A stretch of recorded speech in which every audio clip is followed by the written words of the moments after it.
안녕하세요. 신곡교회 신임교사 교육을 받고 있는 여러분 반갑습니다.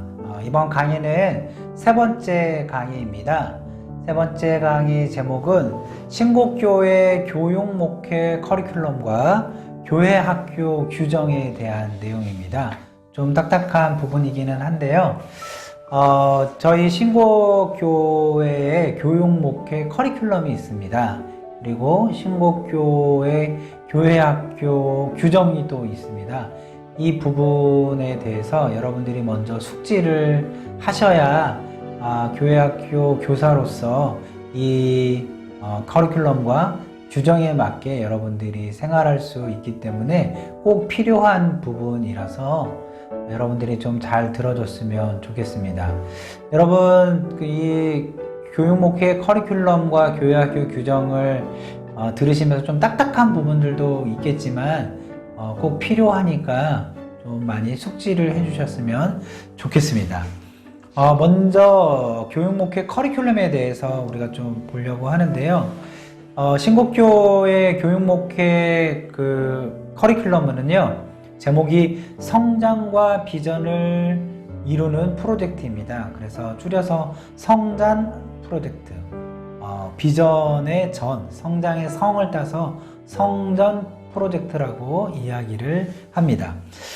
먼저 우리가 한 수십 년 전이거든요. 그 전부터 계속해서 교회 학교의 위기 이런 이야기들이 있었고, 한국 교회가 곧 있으면 위기에 처할 것이다 라고 이야기를 했습니다. 그런데 며칠 전부터 계속해서 플러스 성장을 했던 한국 교회가 마이너스 성장을 하게 됐습니다.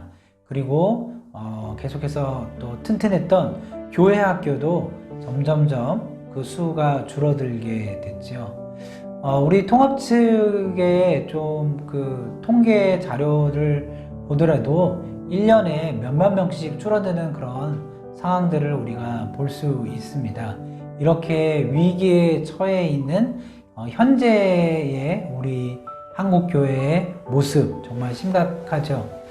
2020년에 코로나 바이러스 때문에 한국교회는 더 큰 좀 충격을 받고 더 큰 좀 위기에 처해 있는데, 여러 가지 사회 질타를 그 이전부터 받았지만 코로나로 사회적인 분위기가 굉장히 좀 안 좋게 됐습니다. 그래서 지금 현재에 우리가 교회에 모여서 예배를 드리고 있지는 않지만 어쨌든 부정적인 그런 이미지 때문에 한국교회에 더 큰 위기가 왔다, 이렇게 이야기하고 있습니다.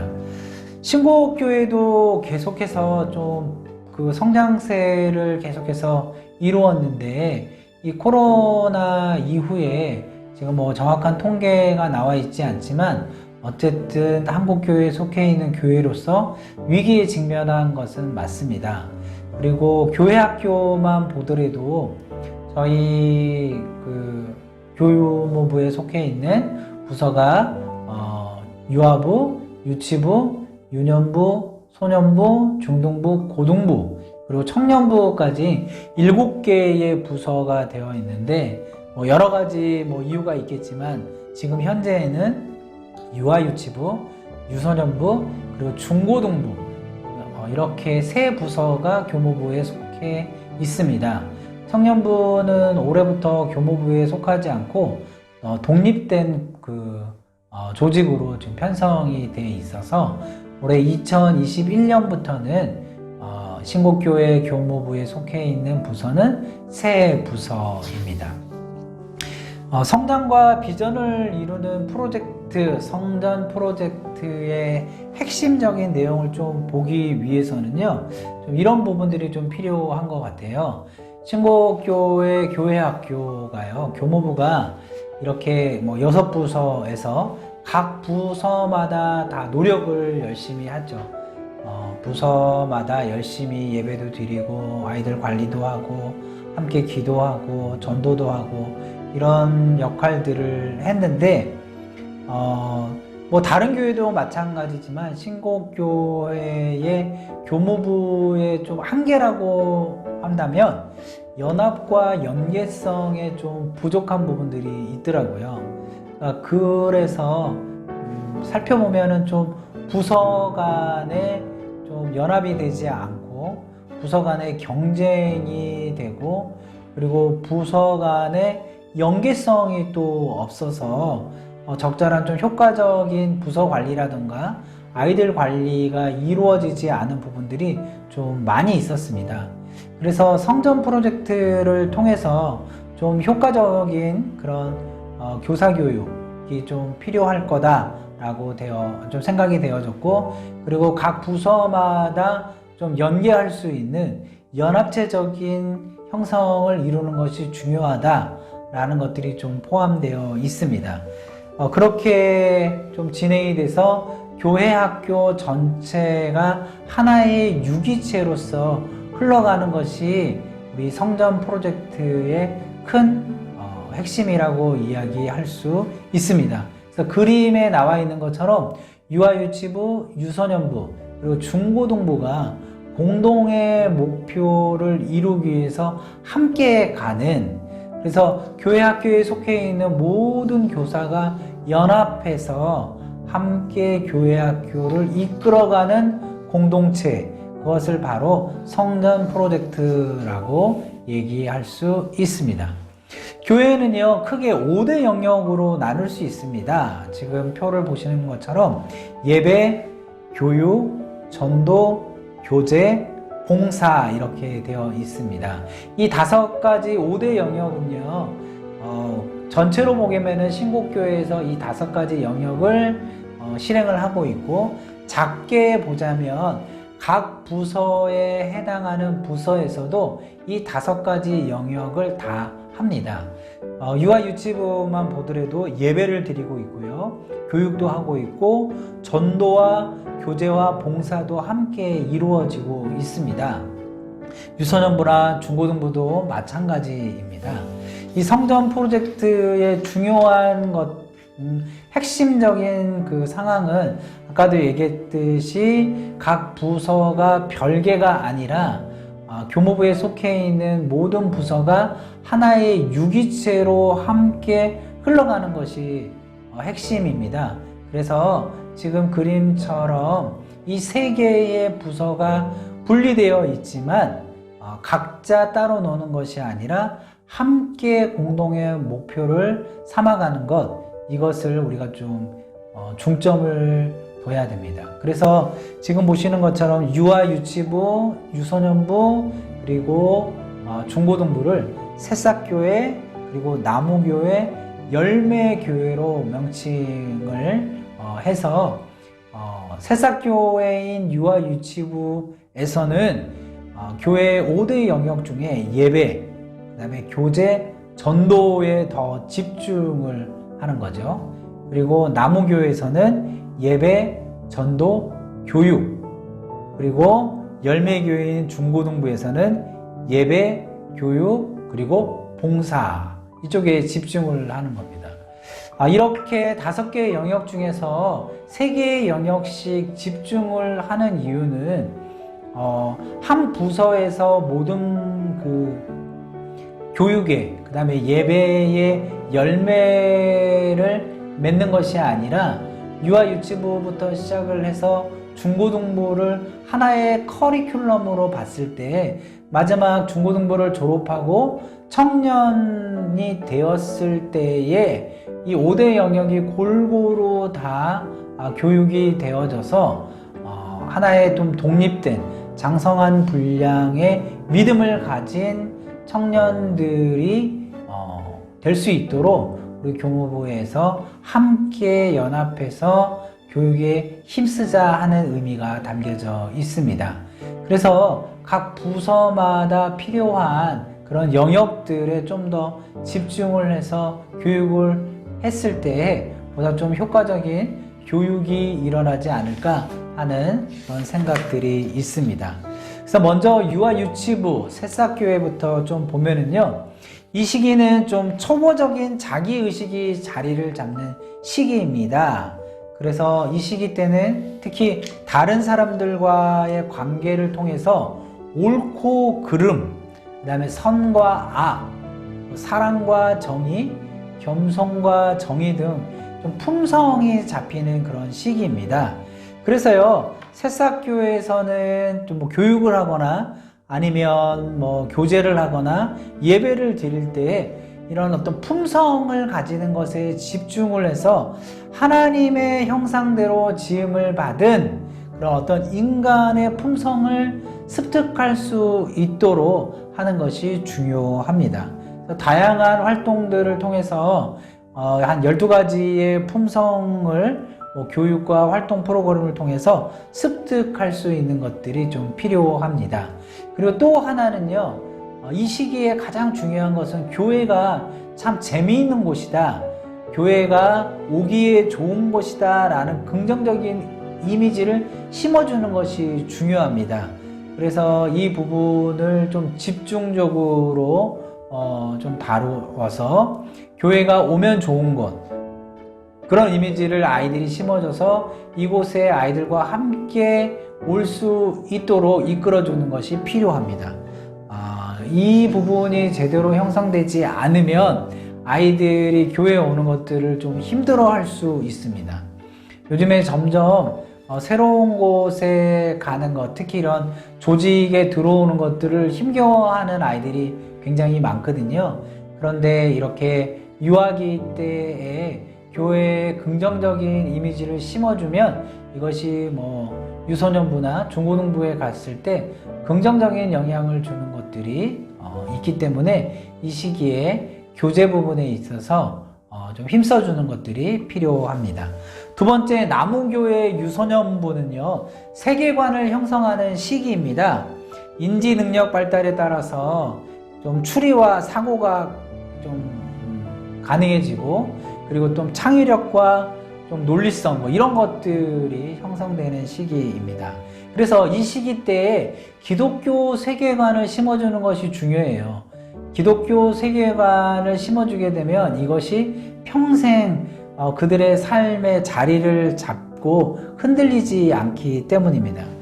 그리고 또 이 시기는 학습하는 시기고 근면성을 배우는 시기이기 때문에 자기주도적 학습에 따른 교육이 굉장히 필요합니다. 그래서 교리교육이나 제자교육, 전도교육, 예배 이런 것에 집중을 해서 기독교적 세계관을 심어주는 것이 중요합니다. 이 부분에 좀 초점을 맞춰서 유소년부 활동을 하거나 교육이 이루어진다면 보다 더 든든한 그런 신앙을 가진 신앙인으로서 자라게 될 것이라고 생각됩니다. 마지막으로 열매교회 중고등부입니다. 이 시기는 정체성을 확립하는 시기입니다. 신체적으로 그리고 생리적인 변화와 함께 시작되는 굉장히 그 갈등, 그런 어떤 혼란을 주는 시기이죠. 사춘기라고 우리가 흔히 알고 있는데, 이때에 하나님 나라의 백성이라는 그런 어떤 확고한 정체성을 확립해 줘야 됩니다. 그래서 나는 누구인가에 대한 질문에 답을 할 수 있는 그런 신앙인으로서 자랄 수 있도록 해줘야 됩니다. 그래서 이 부분에서 중요한 것은 비전에 대한 것들, 그리고 그 비전을 찾아가는 프로그램, 그리고 그 비전을 통해서 내가 하나님의 백성으로서 어떠한 삶을 살아갈 수 있을까에 대한 부분들을 좀 많이 고민을 해야 됩니다. 그래서 예배와 교육이 필요하고, 여기에 플러스 봉사활동하는 것들이 꼭 필요합니다.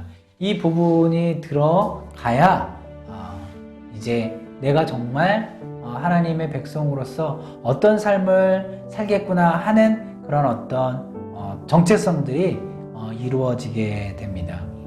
이렇게 우리가 좀 신곡교회 교육목회 커리큘럼에 대해서 좀 들었고요. 두 번째는 교회학교 규정입니다. 교회학교 규정은 지금처럼 나와 있는 것처럼 8장에 대해서 이렇게 세부적으로 좀 나와 있어요. 1장은 교사의 자격과 의무, 2장은 교회학교 행정, 3장은 교사 결석, 4장은 교사 시상, 5장은 교사교육, 6장은 학생관리, 7장은 기타, 그리고 8장은 부칙 이렇게 되어 있습니다. 교회 학교 규정이 제정된 거는요, 2000년 19년 2월 24일 날 제정이 되어 있습니다. 이거에 대한 자세한 상황은 지금 이렇게 표로 이렇게 나갈 건데요. 이거에 해당하는 것들을 여러분들이 좀 아시고 싶으시면은 교육자에게 말씀을 해주시면 교육자분들이 JPG나 이런 파일들을 여러분들한테 드릴 수 있으니까 그걸 통해서 여러분들이 좀 자세히 여러분들이 좀 보셨으면 좋겠습니다. 중요한 거 몇 가지만 좀 알려드리겠습니다. 첫 번째, 교사의 자격입니다. 1장의 교사의 자격과 의무인데요. 제1조 교사의 자격, 바른 신앙 고백과 영혼을 향한 뜨거운 소명의식을 가진 자. 두 번째는 저의 교회에 등록한 후 1년 이상 된 세례 교인이어야만 됩니다. 다른 교회에서 사역을 하시고 그 다음에 다른 교회에서 세례를 받으시고 교사로 봉사를 하셨더라도 신곡교회에 등록하신 지 1년이 지나야 저희 교회 학교 교사로 봉사할 수 있습니다. 그리고 지금은 여러분들이 이제 신입교사 교육을 받고 있는데 신입교사 교육을 이수한 자에 한해서 교사로 봉사할 수 있습니다. 신입교사 교육은 매년 2월에 진행을 합니다. 그리고 기존 교사는 연중에 실시하는 교사 교육을 1회 이상 이수하신 사람만 봉사를 할 수 있습니다. 예를 들면 지금 이제 2021년인데요. 올해 기존 교사로 봉사를 하시지만 올해에 실시되는 교사 교육을 한 번도 이수하지 않으면 내년 2022년에는 교사로 임명이 될 수 없다는 뜻입니다. 두 번째, 제2조 교사의 의무는요, 교회 학교 예배와 공예배를 지킨다. 부서의 교육 목표, 방향, 세부 계획 등을 숙지하고 이에 따라 실행한다. 예배 전 교사 경건회에 참석한다. 충분한 공과 준비 및 수업 진행을 한다. 학생 개개인에 대한 신상 파악 및 생활 지도를 한다. 임명 후 1년 이상 한 부서에서 사역한다.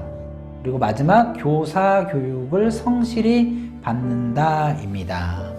이 부분은 여러분들이 충분히 숙지하실 것 같고요. 그리고 또 하나는요, 교사의 결석에 대한 부분입니다. 이 부분이 교회학교 규정을 좀 정하면서 굉장히 좀 많이 논의되었던 그런 부분인데요. 이 부분에 대해서도 좀 이야기를 하겠습니다. 제3장 교사 결석, 제5조 교사 결석 시 조치. 교사는 주일 예배 결석이 불가하니 부득이한 경우 부장이나 담당 교육자에게 연락을 사전에 취해 임시교사, 부장 또는 준비된 교사가 역할을 대체할 수 있게 한다. 교사가 불가피한 사정으로 휴직 및 사임해야 할 경우 부장 및 담당 교육자와 상의 후 휴직 또는 사임을 결정할 수 있다. 단, 휴직 기간은 3개월 이내로 한다라고 되어 있습니다. 그리고 휴직 사임이 결정되면 각 부서 부장은 교무부에 보고한다 되어 있습니다. 그리고 제6조 교사 결석에 대한 조치. 1회 무단 결석 시 부장과 담당 교육자는 최소한 전화 신방을 한다. 2회 이상 무단 결석 시 부장과 담당 교육자는 면담을 실시하고 교사직을 성실히 감당할 것을 권면한다. 3번 1년 6회 이상 결석한 교사는 차년도 임명을 받을 수 없으나 교무부의 심의를 거쳐 합당한 사유를 인정받은 교사에 한해 차년도 교사로 임명받을 수 있다 라고 되어 있습니다. 이 부분에 해당하는 것들 여러분은 잘 들으셨을 것이고요. 그리고 마지막 이 부분을 이야기하고 마치도록 하겠습니다. 제8조입니다. 교사 교육 규정입니다. 신입교사 교육은 교무부 주관의 신입교사 교육과정에 반드시 참여해야 한다. 매년 2월에 진행됩니다.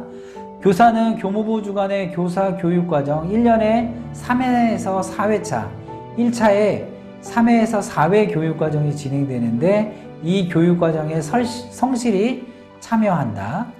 교사는 부서 내에 있는 상시교육에 성실히 참여한다. 네 번째, 불가피한 사정으로 1에서 3 사항의 교사교육을 참석하지 못한 경우 이에 상응하는 과제물을 제출한다. 교사교육을 1차 이상 이수하지 못할 경우 차년도에 교사 임명을 받을 수 없다 라고 되어 있고, 이 1회 이상 교사교육은 신입교사 교육은 제외한다 라고 되어 있습니다. 네, 이렇게 교회학교 규정에 대해서 살펴봤고요. 신입교사 교육을 받는 여러분들 각 교육자에게 연락해서 교회학교 규정에 대해서 자료를 받으시고 그리고 그것을 숙지해 주시기 바랍니다. 이 세 번째 강의의 과제는요, 이 강의를 들어야만 꼭 할 수 있는 겁니다. 그건 바로 뭐냐? 담당 교육자에게 문자나 카톡을 해서 신곡교회 교회학교 규정을 보내주세요 라고 보내주시면 이 강의를 듣고 출석한 것으로 인정해 드리도록 하겠습니다. 20분 동안 여러분 함께 해주셔서 감사하고요. 네, 과제 꼭 해주셨으면 좋겠습니다. 네, 감사합니다.